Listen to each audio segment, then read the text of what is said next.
ইতিমধ্যে অনেকে জেনেছেন এই বইটির কথা। বইটির নাম ক্রিয়েটিভ কন্টেন্ট ও সফল ক্যারিয়ার। সো বইটা কিনে যে কেউ পড়তে পারে, তাতে নেই কোনো ব্যারিয়ার। বইটিতে রবিন রাফান ভাই শেয়ার করেছেন তার কন্টেন্ট ক্রিয়েশনের কথা। সো যে কেউ কিনে পড়তে পারে, তাতে নেই কোনো বাধা। যে কারণে বইটি আমিও কয়েকদিন আগে কিনেছি এবং 2 দিন যাবৎ বইটিকে সম্পূর্ণ পড়েছি।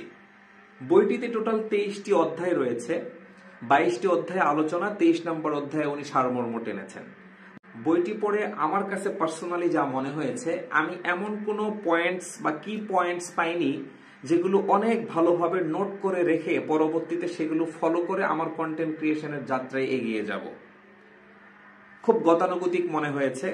মাঝে মাঝে এটাও মনে হয়েছে যে এগুলো আমি চাইলে গুগল সার্চ করে, চ্যাট জিপিটি থেকে বা যে কোনো ওয়েতে এগুলো আমি জানতে পারবো।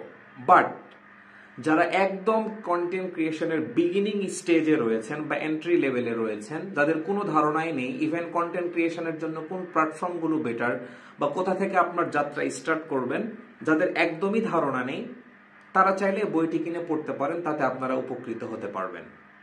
সো এই ছিল আজকে আমার শর্ট রিভিউ। বাট আপনারা যদি কেউ চান যে এই 22টা অধ্যায় নিয়ে বা এই টোটাল বইয়ের উপরে আমি একটা ডিটেল রিভিউ বানাই, তাহলে আমাকে অবশ্যই রেসপন্স করবেন। ভালো রেসপন্স পেলে ইনশাল্লাহ আমি এই বইটি নিয়ে একটা ডিটেল রিভিউ দিব।